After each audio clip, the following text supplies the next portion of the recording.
we feel really lucky to have the opportunity to showcase a few of the many Federal Center resources. Please take advantage of these free and available tools and resources for families and schools. So today, Dr. Stacy Hirt will highlight tools and resources from the National Center on Intensive Intervention, also known as NCII. Following NCII, Dr. Kelsey Morris will showcase the Center on Positive Behavioral Interventions and Supports, also known as PBIS. Finally, Dr. Crystalyn Brown will return to present on behalf of the Progress Center. So now I'd like to introduce Dr. Stacy Hirt, who supports knowledge development and products for the National Center on Intensive Intervention. In this role, she supports technical reviews of screening tools, product development, and dissemination. In addition, she serves as a knowledge development researcher for the Progress Center. Stacy has over 20 years of special education field and leadership experience in K through 12. Stacy, I'm going to hand it to you. Okay, wonderful, thank you. And I'm gonna add one more. In addition, I'm also a parent of a 7th grader with an auditory processing disorder at a private school here in Columbia, Missouri. So excited to be here today. My goal with NCII is to share a brief overview. I will then highlight NCII's approach to intensive intervention and DBI. Next, I'll share features of the tools chart when selecting assessments and strategies. I'll then share our key website tabs to access resources, sample lessons, and instructional strategies. And in closing, I'll share how to stay connected with NCII. So I want to note, if you would like to use any of these slides and notes to embed in your own professional learning trainings with pre-service and in-service teachers, please feel free to email me and I will be happy to share them with you. So a little bit about NCII. Our mission of NCII is to build knowledge and capacity of state and local leaders, faculty and PD providers, educators, and other stakeholders to support implementation of intensive intervention for students with severe and persistent learning and/or social, emotional, or behavioral needs using data-based individualization. This next slide is a snapshot of our NCII home screen. So you can find us at www.intensiveintervention.org. As you can see, the NCII website includes a wealth of information. So I'm just going to highlight a few for you. On that top tab of that toolbar, NCII features information about DBI, the tools chart, implementation and intervention, training, special topics, resources by audience, and news and events. So if you're new to NCII, I would suggest taking 5 or 10 minutes just to click around and get to know the site and get familiar with our content and resources. So a little bit about NCII's approach. So NCII is a process that is fluid. It is a systematic method for using data to determine when and how to provide more intensive intervention. DBI is a process, not a program. And at last, intensive intervention is designed for students with severe and persistent learning and behavioral needs. So on the far right, you'll see NCII's approach in a form of an infographic. So as you can see, it's very, very fluid. To learn a little bit about DBI, if you and your team are looking to bolster your current implementation of DBI, you're at the right place. The NCII website features everything you've ever wanted to know about DBI from a meta level to micro level. So we've pulled a few highlights for you here on this slide. On the far left, you'll see a broad description of DBI. We take you step by step through the process with examples. In the middle, you'll see a screenshot of our self-paced learning modules. So this is a perfect time of year to use our learning modules to serve as a refresher or a booster session for your educators and support staff. All of our modules featured on the site take approximately 30 minutes and they are completely free. And so we're hearing a lot from our sites that are using these for professional learning. They're kind of doing like a book club format, as in educators are taking the courses self-paced and then coming together during staff time to connect and dive deeper into the learning modules. On the far right, you'll see a tip sheet outlining the DBI process. Our site features a ton of tip sheets. This is just one example. And as you can see, our tip sheets are user-friendly and digestible for early implementers of DBI. So the next slide highlights our tools chart. So I'm going to give you like a quick snapshot. Under the tools chart, users can select evidence-based interventions and assessments that meet standards for technical rigor and address specific needs. So what is a tools chart? Tools chart here, it displays expert ratings on the technical rigor of assessments and interventions. All the products featured are reviewed by an external technical review committee of experts. And products are rated against established criteria. So we're not comparing them and we're not ranking them. So I really like to equate the tools chart to consumer reports. So NCII does not endorse tools. We simply share the tools and information that meet technical rigor. On the far left here, you'll see a snapshot of our academic progress monitoring tools chart home screen. In the gray, you'll see a filter. So this is a key feature on our site. So here you can click through. Are you looking to target academics or behavior? Perhaps you're looking to target math or reading. And here you can also target specific grade levels and then a cost range if you would like to access a specific price point. Here you can use the NCII website feature to meet any of your instructional needs. So on the far right, you'll see a snapshot of design descriptors. So here we take a deep dive into just the quality of design of the interventions and assessments. NCII has developed 6 tools charts to assist educators and families in becoming informed consumers. So the 6 include 2 intervention, which is academic and behavior, and then the other 4 fall under assessment. So you'll find academic and behavior screening tools, and then also academic and behavior progress monitoring tools. The next slide highlights sample lessons and strategies. So this screenshot, it has several sample lessons and strategies. These highlighted examples provide specific samples of academic and behavior interventions targeting intensive intervention within the context of a classroom setting. So again, I recommend just taking some time to click through here to match the resources with instructional need. So here, I just want to remind you, you can find us at www.intensiveintervention.org and stay connected with us. So in closing, I'd like to share just a few ways to connect with us. Next slide, please. And pop one more slide. So there's a few different ways. So at our website, you can sign up for the NCII newsletter. And here we push out all recent events, webinars such as this, tools, resources to keep you up to date on current database individualization and NCII events. You can also subscribe to our YouTube channel and follow us on Facebook, Twitter at the NCII. And we will connect with you any way we can. So do use our free resources to train staff on DBI and intensive intervention for academics and behavior. Again, these are great for pre-service and in-service teachers, and it works great for a flipped training model. So if you have any questions following this session, please feel free to email me at Shirt. Again, it's shirt@air.org. or find me on Twitter at Stacy Hirt, PhD. Thank you.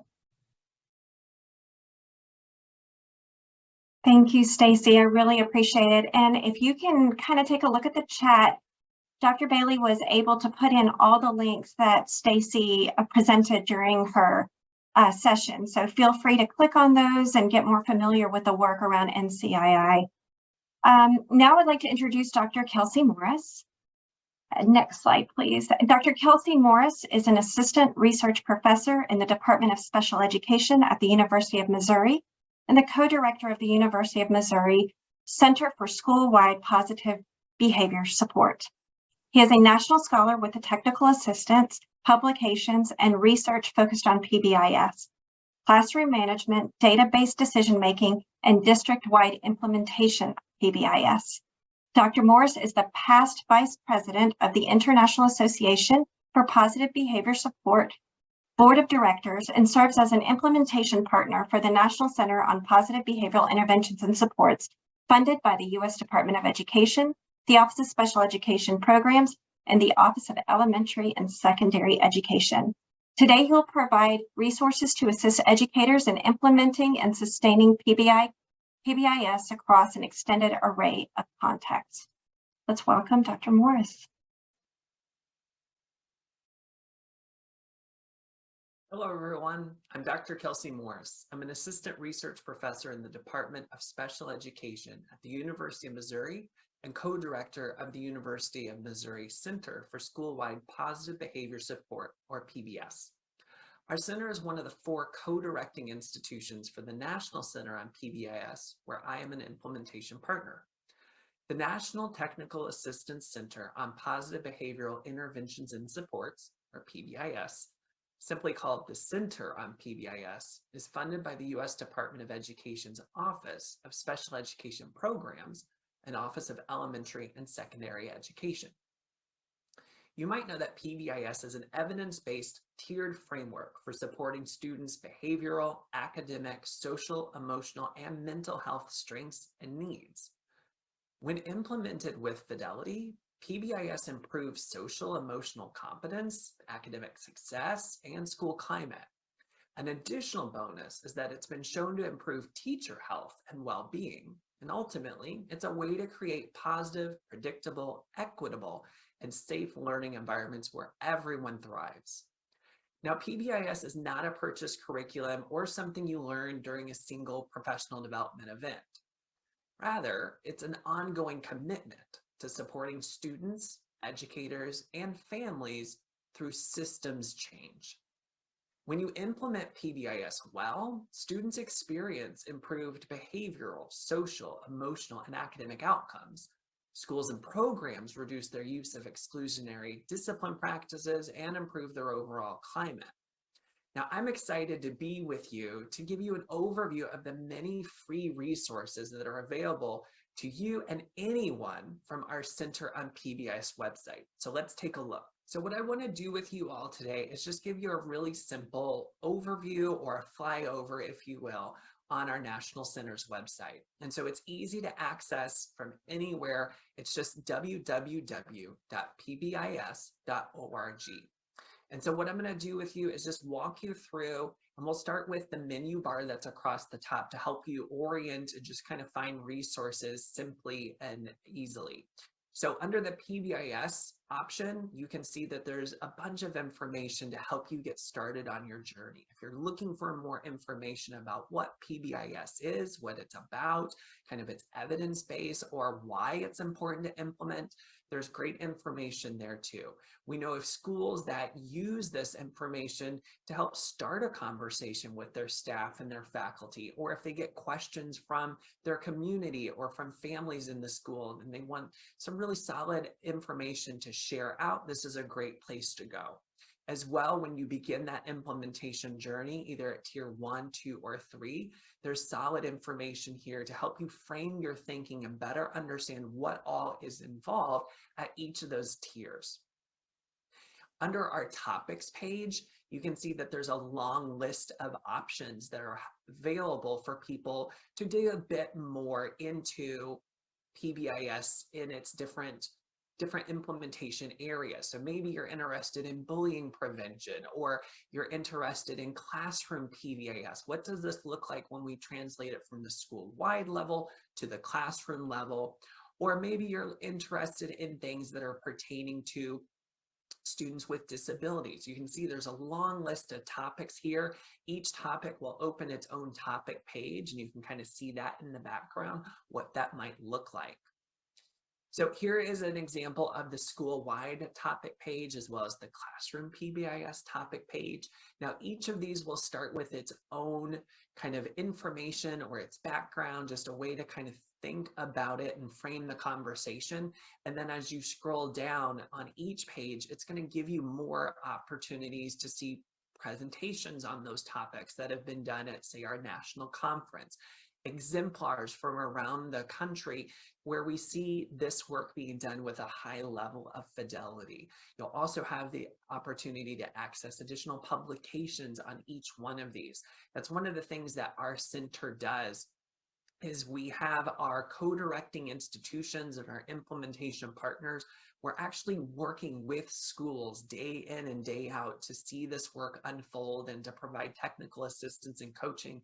And then we produce practice briefs or practice guides or takeaway documents. So you'll see as you browse our website that there's a lot of resources that you can use to help you enhance your work with implementing PBIS. Here's an example of our database decision-making page.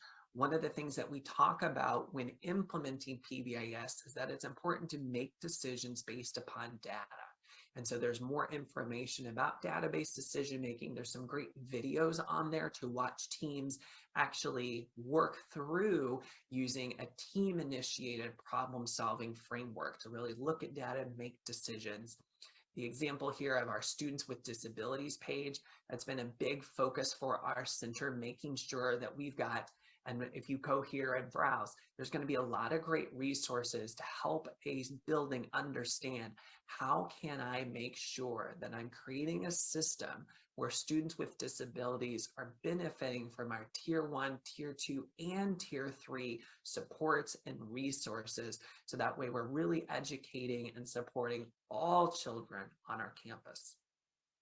Under the tools section, we've got a lot of tools that we've developed from our center to help people keep their fingers on the pulse of what's going on with implementation and making sure that they're implementing with a high level of fidelity.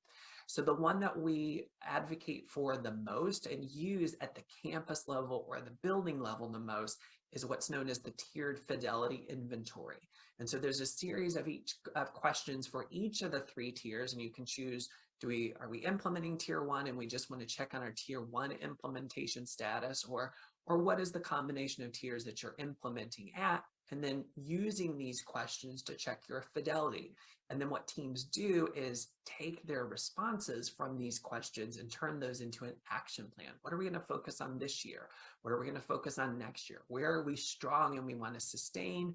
Where is there room for improvement? And we want to look for opportunities to develop new systems or training and coaching to enhance our practices in those areas. There's also some additional tools that we craft called blueprints. And so these are kind of our seminal documents, if you will. There's the PBIS evaluation blueprint that I included a snapshot here to help you understand as we're implementing PBIS, whether it's at a district level or a systems level or a building level, how do we go about doing that? What do we think about? What are the essential questions to ask? We've also got a training and professional development blueprint.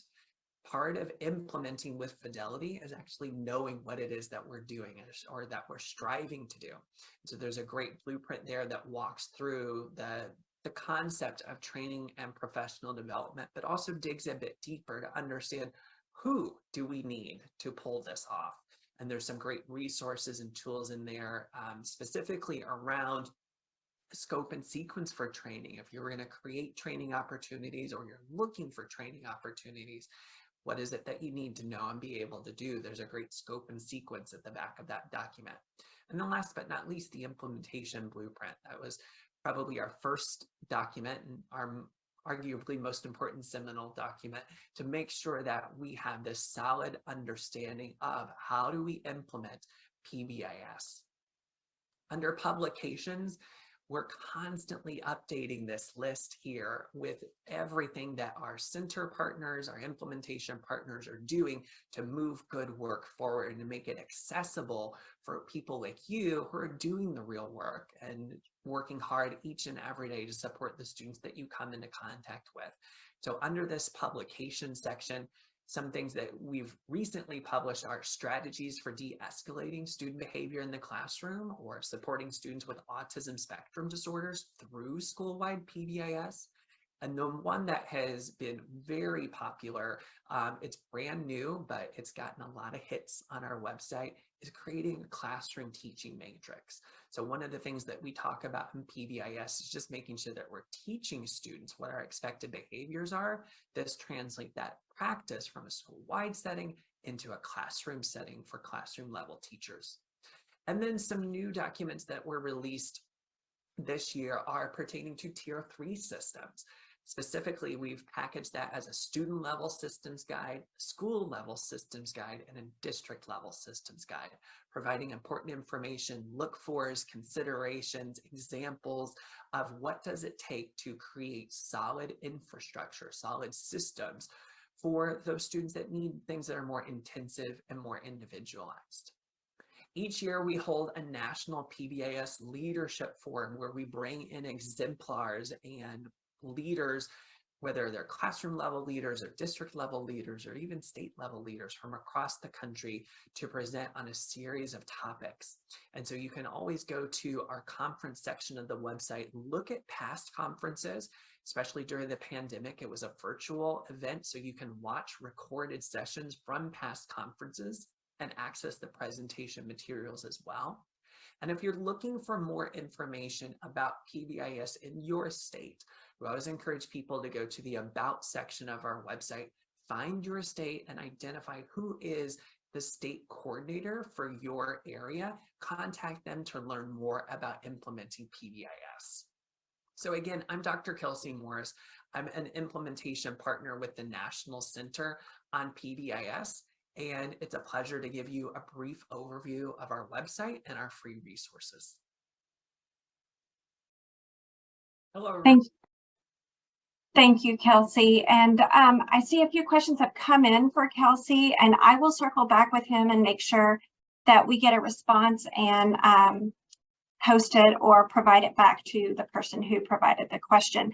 Now I'd like to welcome back Dr. Crystalline Brown. As I mentioned, Dr. Brown, in addition to her multiple roles, is the Intensive Technical Assistance Co-Lead for the Progress Center. Chrissy, I'm going to hand it to you. Thank you, Sheedy, for that introduction. So now I'm just going to go over a few resources and documents that are available through the Progress Center to help educators with guidance on the development and implementation of high quality IEPs and just supports for students with disabilities. Next slide, please. So I want to start by reminding you about how our center and in fact, our website is centered around the development and implementation of high quality educational program for students who need additional supports. We start with the development of high quality educational programming, times the implementation, including the implementation of high quality educational program, which promotes improved access and outcomes, free appropriate public education. Next slide, please. So what you see on the screen right now is a screenshot of the Progress Center's homepage, which can be accessed at www.promotingprogress.org. As mentioned earlier, our website is centered around the development and implementation of high-quality educational programming for students with disabilities. Notice the tabs near the top of the screen.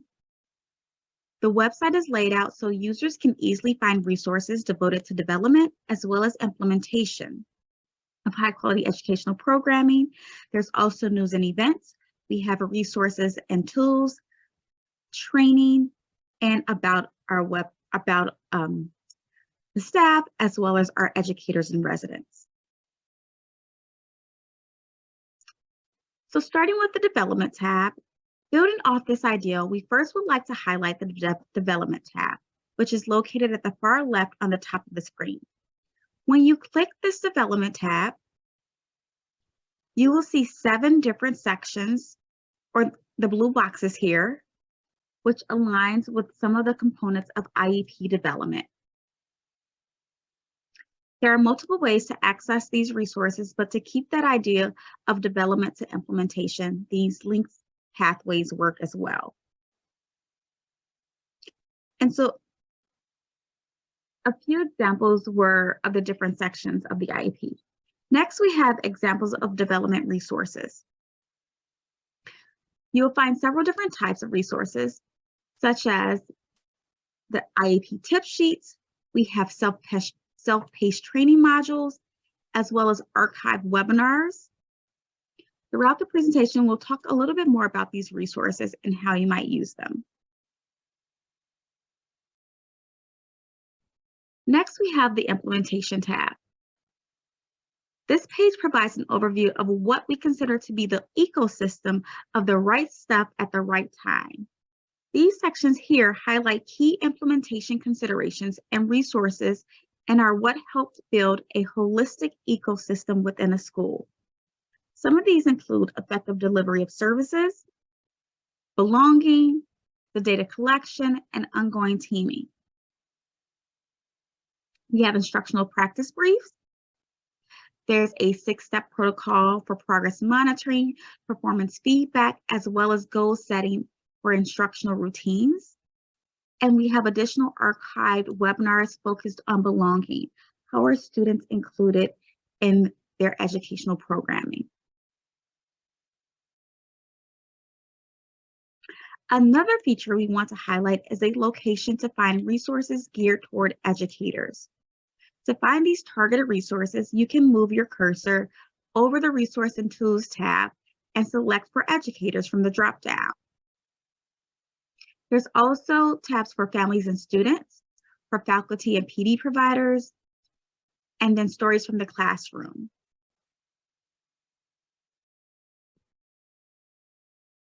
Next, another resources are self-paced training modules.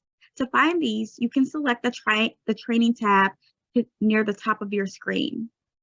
These online courses are intended to build educators and administrators' knowledge with the focus on how to develop and implement high-quality educational programming.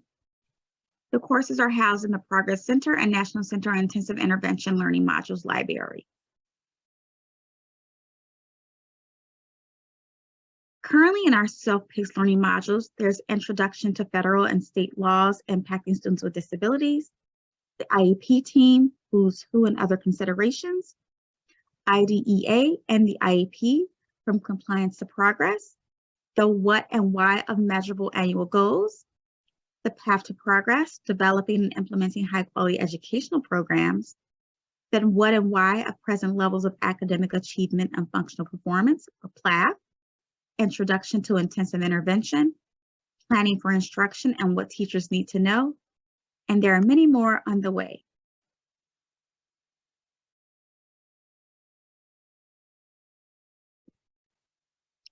If you find one you might be interested in viewing, click the link to find more information about the course, including an overview of the course and related resources for the topic of the module.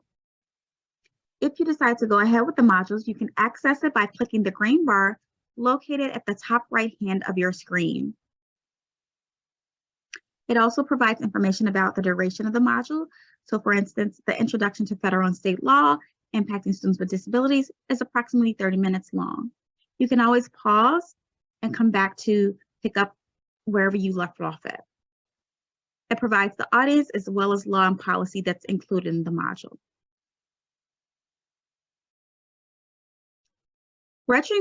Registering for self-paced learning modules.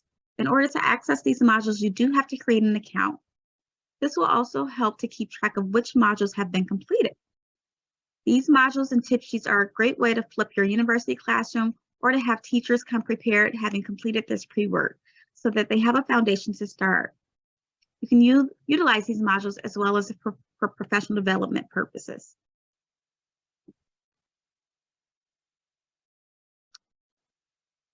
We also have an additional resource from Stories from the Classroom. So where can you find the stories? Go to the home page and click on the Resource tab. Here you will see the Stories from the Classroom.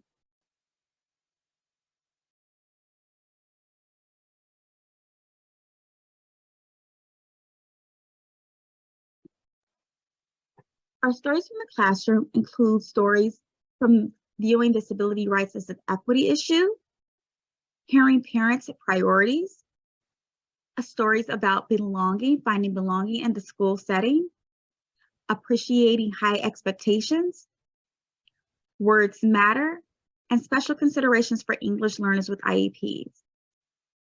These stories from the classroom include perspectives from students, parents, educators, as well as related service providers.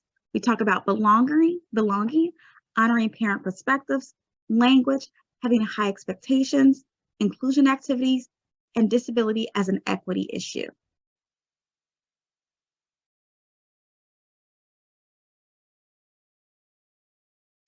If there's any questions, you can drop them in the chat, or you can contact the Progress Center. You can also email me directly.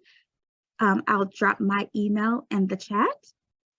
To stay connected with the Progress Center, you can connect with us on Facebook, as well as Twitter, or join our mailing list to get the latest updates.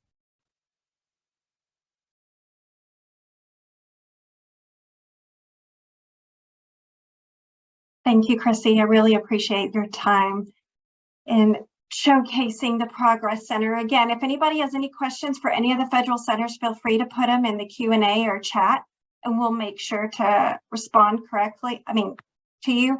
And then the Progress Center website, has he just put the link in the chat?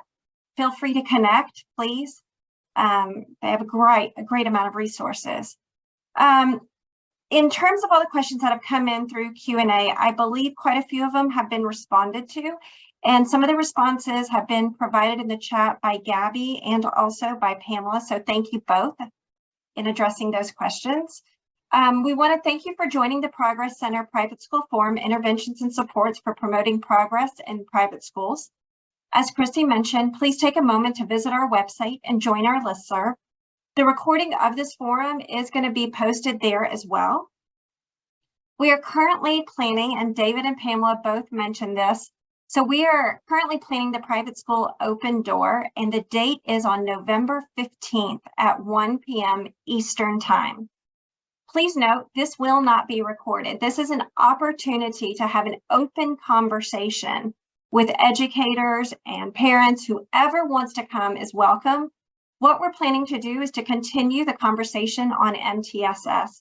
So we encourage you to please register for this event using the link that is going to be in the chat box shortly.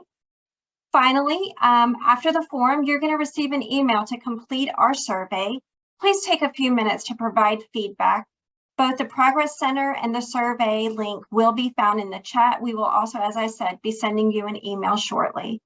Thank you once again, and please enjoy your week.